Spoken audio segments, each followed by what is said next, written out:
So we've heard in the past 2 months that Kimberly-Clark was looking to divest itself of its open nappies business in Western Europe.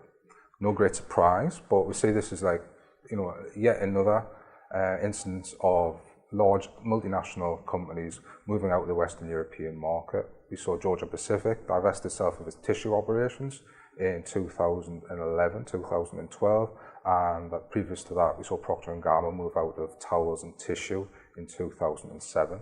So we see large multinationals moving away from the European market, which is certainly give opportunity for local players. We saw SCA become the #1 in tissue in Western Europe as a result of Georgia Pacific moving out of the market, and it's purchasing most of its Western European operation.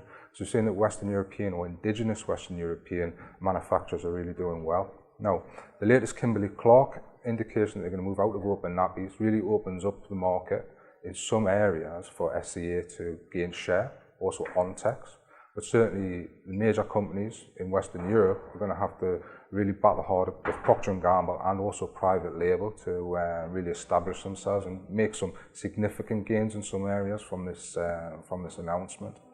Now I would say that moving away from real multinational strength in Western Europe, it's not just a Western European issue. You can look further afield, look to Japan. Procter & Gamble has a relatively small share in the Japanese market, similar to Western Europe. Margins are very slim.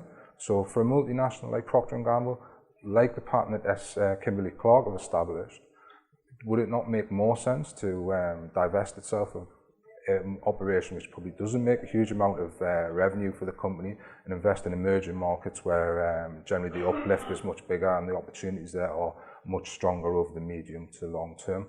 So certainly we see the Western European market moving towards a more localized structure.